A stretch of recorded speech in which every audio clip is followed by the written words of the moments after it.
बिस्मिल्लाहिर्रहमानिर्रहीम अस्सलामु अलैकुम। मेरा नाम ज़ाहिद है और आप मेरा यूट्यूब चैनल देख रहे हैं ज़ाहिद खान ऑफिशियल। तहरीक लब्बैक पाकिस्तान के एक सीनियर रहनुमा के बारे में सोशल मीडिया के ऊपर ख़बरें चल रही हैं और चलाई भी जा रही हैं। उन्होंने ये कहा है कि अगर मैं साद रिज़वी साहब के ख़िलाफ़ बात ना कर सका तो फिर मुझे चाहिए कि मैं तस्बीह पकड़ कर अल्लाह अल्लाह करना शुरू कर दूँ। ये बात सोशल मीडिया पर भी चली और बहुत ज़्यादा सहाफ़ियों ने भी ये बात उठाई, जो कि TLP के हवाले से वीडियोज़ भी बनाते हैं, जिसमें नादर बलोच साहब हैं जिन्होंने ये बात कही। तो मैं उनकी बात को गलत नहीं कह रहा और ना ही रद्द कर रहा हूँ। बात ये है कि उनके ज़्यादा ज़राए होंगे, ज़्यादा उनको ये बात किसी ने कन्फ़र्म की होगी। और ये भी बात याद रखिएगा कि कोई भी सियासी मज़हबी जमात हो, उसके अंदर इख्तिलाफ़ात की जो ख़बरें होती हैं वो सोशल मीडिया के ऊपर हमेशा ही चलाई जाती हैं और हमेशा वो सोशल मीडिया और इलेक्ट्रॉनिक्स मीडिया की वो नज़र के अंदर वो ख़बरें रहती हैं। तो कोई भी जमात जो अपनी ग्रोथ कर रही हो, जो ग्रो हो रही हो, तो उसके अंदर इख्तिलाफ़ात की ख़बरें जो हैं वो होती रहती हैं। और अगर जो हैं वो इख्तिलाफ़ात की वजह से जो सियासी जमातें हैं वो ख़त्म हो जाती हैं, तो ये बात बिल्कुल गलत है। बहुत सारी जमातें हैं जिनमें बड़े-बड़े नाम जो हैं वो निकाल भी दिए गए, लेकिन तब भी वो जमातें आज भी अपने वजूद के साथ खड़ी हैं।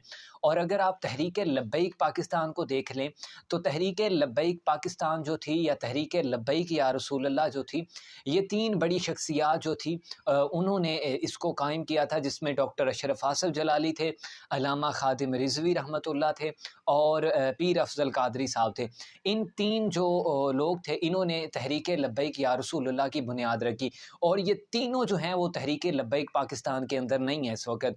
और एक नई क़यादत, एक नई जो है वो तहरीक लब्बैक पाकिस्तान को कंट्रोल कर रही है और तहरीक लब्बैक जो है वो मज़ीद जो है वो उभर कर सामने आ रही है। अगर सिर्फ़ शख्सियात के ऊपर ही डिपेंड किया जाए कि तहरीक लब्बैक है, तो ये बात बिल्कुल गलत है। अगर किसी शख्स को तहरीक लब्बैक से निकाल भी दिया जाता है, तो इससे तहरीक लब्बैक को कोई फ़र्क नहीं पड़ेगा, बल्कि तहरीक लब्बैक और ज़्यादा मज़बूत उभर कर सामने आएगी।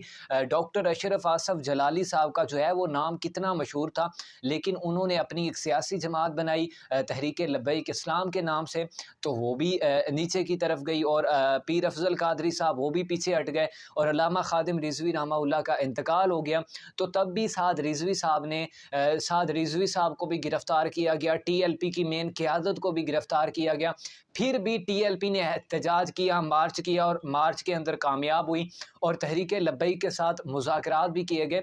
तो इस बात का ये वाज़ेह तौर पर सबूत है कि अगर कोई शख्स जिसको तहरीक लब्बैक निकाल भी देती है या कोई इस तरह की बात कर भी देता है, तो तहरीक लब्बैक को इससे फ़र्क कोई नहीं पड़ेगा।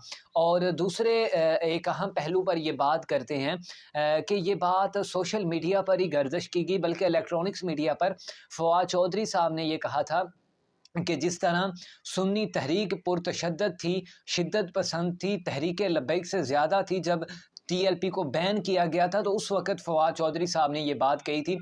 तो ये बात बिल्कुल गलत उन्होंने कही थी, ठीक है। जब आप इसकी रिसर्च के अंदर जाएँ या इसके आप दलाइल को ढूँढने की तलाश करें, तो ये बात बिल्कुल गलत है। सुन्नी तहरीक जो थी वो 2011 के अंदर, आई थिंक 2011 के अंदर एक ब्लास्ट के अंदर सुन्नी तहरीक की जो क़यादत थी वो सलीम कादरी साहब और उनकी जो मेन क़यादत थी वो सारी उड़ा दी गई थी।